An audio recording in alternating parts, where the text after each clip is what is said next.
Welcome to a World Cup brief preview. Before the final, there's one more game, the third-place playoff. France against England, two fallen giants meeting for the bronze. Here's everything you need before kickoff. Clutch the moment. Clutch brief. First, the fixture itself, and the strange place both teams find themselves in. This is the game nobody wants to play. Two of the pre-tournament favourites, France and England, meet in the third-place playoff just days after their semi-final dreams were crushed. Bronze medals are on offer, but the wounds are still fresh. Both arrive hurting. France were outplayed and beaten 2-0 by Spain. England led Argentina, then collapsed to a 2-1 defeat in the dying minutes. Two giants, both a single step from the final, both left to pick up the pieces. So why does it matter? Because there is still a medal and pride on the line. Because the Golden Boot is still up for grabs. And because for these players, ending the tournament on a win, rather than in tears, means more than the game's reputation suggests. There's even a weather subplot. The game is set for Miami, where thunderstorms are forecast, and there's a chance of a delay under FIFA's lightning protocol. After everything else this tournament has thrown up, why not that too? There's an honest debate about this game. Some players will cherish a World Cup medal of any colour, a memento of a special summer. Others privately see the playoff as one match too many, which is why on the day, motivation may matter more than talent. For France, defeat to Spain has opened up some old questions. France came to this World Cup as favourites, and the manner of their exit has stung. Beaten, outthought, and second best against Spain. Now, before the players scatter for their summer breaks, there's a bronze medal to salvage and a mood to lift.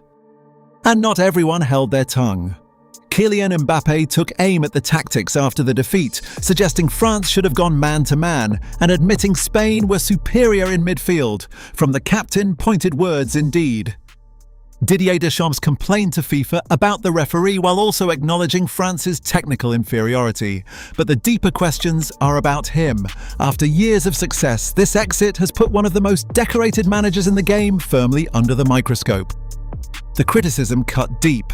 France had individual errors and looked strangely disjointed, a collection of stars that never gelled when it counted. The talent is undeniable. Against Spain, the balance simply was not there. There's a bigger picture too. Deschamps has been the most successful France manager of the modern era, a World Cup winner and finalist. But this was billed as a defining tournament, and however it ends, change feels like it is in the air for Les Bleus. At the centre of France, as always, Kylian Mbappé. For Kylian Mbappé, another World Cup ends short of the ultimate prize. The talisman, the captain, the man France lean on was quiet when it mattered most against Spain. For a player of his stature, that will not sit easily. And yet the milestones keep coming. Against Spain, Mbappé set a new French record for World Cup appearances, 21 and counting, and he is still only in his 20s. His place in France's history is already secure, whatever this tournament's ending. Some drew uncomfortable parallels with his near misses at Real Madrid, another huge occasion that got away, which gives the playoff a purpose for him, a chance, however small the stage, to end the summer on a positive note. There's a prize in it too. Mbappé remains near the top of the Golden Boot race, and this is his last chance to add to his tally. A hat-trick here, and the individual honour could yet be his. Motivation, even in a game like this. For all the frustration, Mbappé remains France's standard-bearer, their captain and record-breaker, and still in his 20s. This is a setback, not an ending, and a player of his pride will badly want the last word before he heads into the summer. For England, the wound may be even rawer. England's exit was the cruelest kind. Ahead against Argentina, 65 minutes from the final, and then undone in the closing moments. To come so close and lose it so late is the hardest way of all to go out. Now they must lift themselves for one more game. Thomas Tuchel has taken the brunt of it. Heavily criticised for the passive approach that let Argentina back in, he insisted he had no regrets while accepting responsibility. The FA have backed him, his contract runs to 2028, but the noise will not fade quickly. And the pattern goes on. A fourth semi-final in 5 major tournaments and still no World Cup final since 1966. This golden generation keeps reaching the doorstep and keeps being turned away. The window will not stay open forever. But there's something to play for.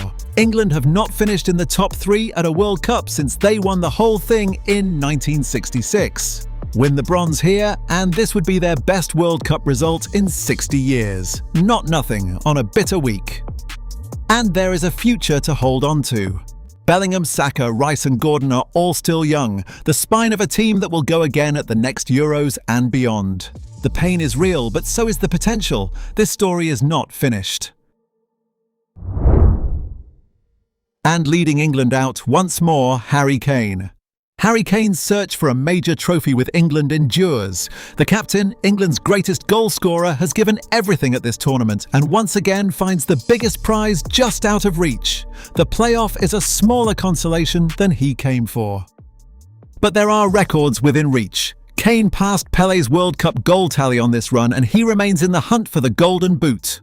One more big performance and the England captain could still leave the United States with an individual prize in hand. And he is not done dreaming.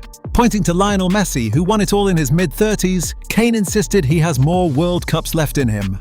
For a man so often questioned in the biggest games, the defiance says plenty.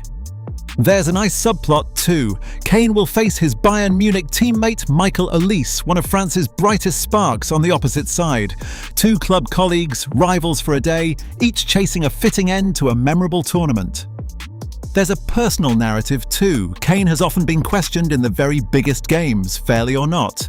Leading a deflated side out for a game few relish is its own kind of test and another chance to show the leadership that has defined his England career. So what will the game itself actually look like? With just 72 hours between games and tired, deflated squads, expect changes on both sides. Both managers are likely to rotate, which means opportunities. A stage for the fringe players and the young talents to make their case. For France, it's a window into the future. Bradley Barcola, Désiré Doué and others could get extended minutes, a glimpse of the next generation. With this cycle ending, Deschamps may well use the game to look forward rather than back. England, with Reece James ruled out and a semi-final in the legs, will likely freshen up too. It's a chance for those who watched the drama unfold from the bench to stake a claim and to give the fans something to hold on to. History adds a little spice. England hold the overall edge in this fixture down the years, but France have had the better of the recent biggest meetings, including a painful World Cup exit for England back in 2022. A score of sorts to settle. And do not expect a dull game. These are 2 of the deepest squads in the tournament, packed with attacking talent, and with defences likely reshuffled and tired, the goals could flow. Bronze medal matches, freed of the fear of the final, often do. And finally, what to watch for. So who takes the bronze? On paper, it's a coin flip, 2 bruised heavyweights on tired legs.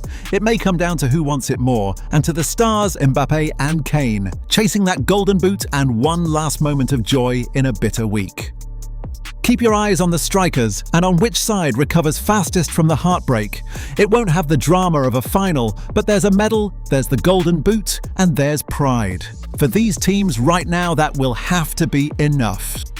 That's your 3rd place preview, and then the big one, Spain against Argentina for the World Cup itself in New York. We'll have a full preview of the final, so hit subscribe and we'll see you for the grand finale.